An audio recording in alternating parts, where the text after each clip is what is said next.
Ang programang ito ay rated SPG. Striktong patnubay at gabay ng magulang ang kailangan. Maaaring may masiselang tema, lengguwahe, karahasan, sexual, horror o droga na hindi angkop sa mga bata. Magandang araw mga kaibigan, narito ang ating update sa APJ Batang Quiapo. Sa pagsambunot nila Tinding Marites kay Lena ay sa huli naawat din ito ni Rigor. Galit na galit itong si Rigor kay Tinding at sinabi pa niya kay Marites na ayaw na niyang makita ang pagmumukha ng nanay niya. Kaya naman sinabi ni Marites na nanay pa rin niya itong si Tinding kahit ano ang mangyari.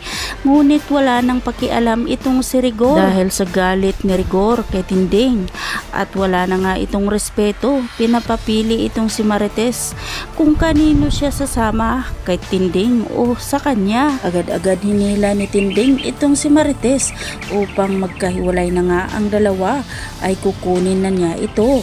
Ngunit bigo itong si Tinding dahil ang pinili ni Marites ay si Rigor pa rin. Kaya naman labis na nasaktan itong si Tinding sa desisyon ni Marites. Agad na umalis si Tinding, ngunit sinundan ito ni Marites upang makausap ang kanyang ina. Humingi na lang ng tawad itong si Marites sa kanyang ina dahil hindi nga nasunod ang gusto ni Tinding.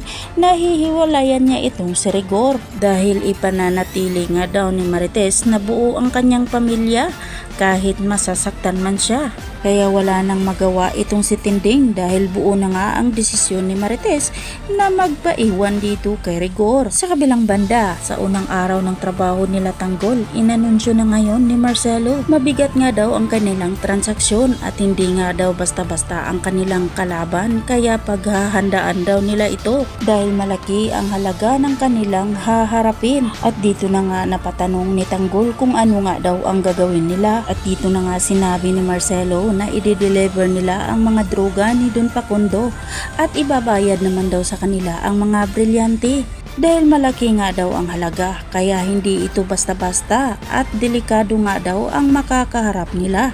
Kaya dapat planuhin nga daw ito ng maayos. Kaya napatanong na lang itong si Amanda kung magdo-double cross ba daw sila. Sinabi ni Marcelo na tama nga daw si Amanda at kailangang mabawi nga daw nila ang mga droga.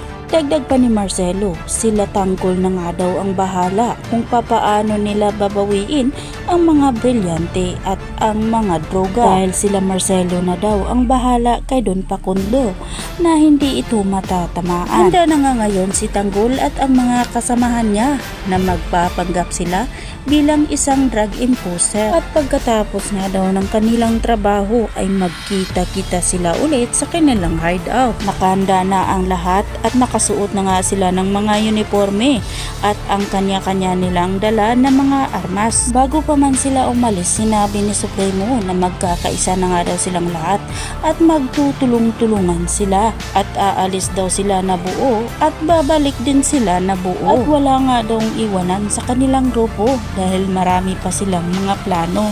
Nagsalita itong si Tanggol bago pa man sila umalis na sana mapapatawad siya ni Amanda Supremo at Berting dahil alam nga daw niya sa kanyang sarili na minsan ay pabago-bago nga daw ang kanyang mga plano at pabugso-bugso ito. Malaki ang pasasalamat ni Tanggol sa kanila Amanda, Berting at Supremo at hindi nga daw ito iniwan. Ngunit naiintindihan naman nila ni Supremo itong si Tanggol, pero binigyan nga ito ng payo si Tanggol ni Amanda na sana wag daw pabugso-bugso ang damdamin ni Tanggol dahil yun nga daw ang dahilan sa ikakapahamak ng mga kasamahan nito at kailangan na daw matapos nila ang kanilang misyon at nakasalalay nga daw ito sa mga kamay ni Tanggol at kailangan na maipanalo nila ang kanilang laban dahil unang sabak pa lang ito sa giyera. At dito na nga naiintindihan ni Tanggol ang lahat ng mga binibigay na payo nila Amanda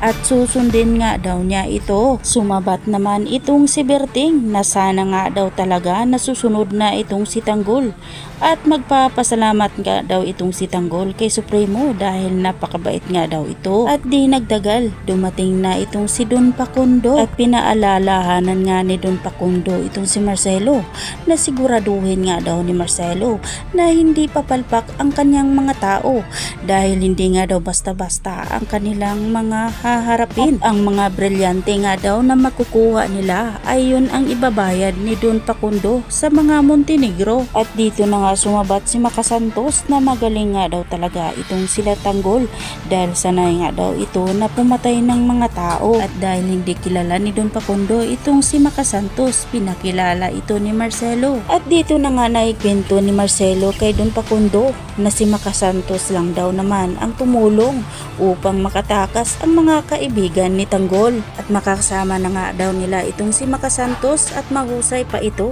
Kaya agad naman sinabi ni Don Pakundo na tsakin na nga daw ni Marcelo na mahusay lahat ang mga kinukuhang tao ni Marcelo. At pinagmalaki naman ni Marcelo ang kanyang mga tauhan dahil puro nga daw ito mahusay at wala nga daw itong pipitsugin. At di nagtagal, nandyan na nga sila Tanggol at ang mga kasamahan nito.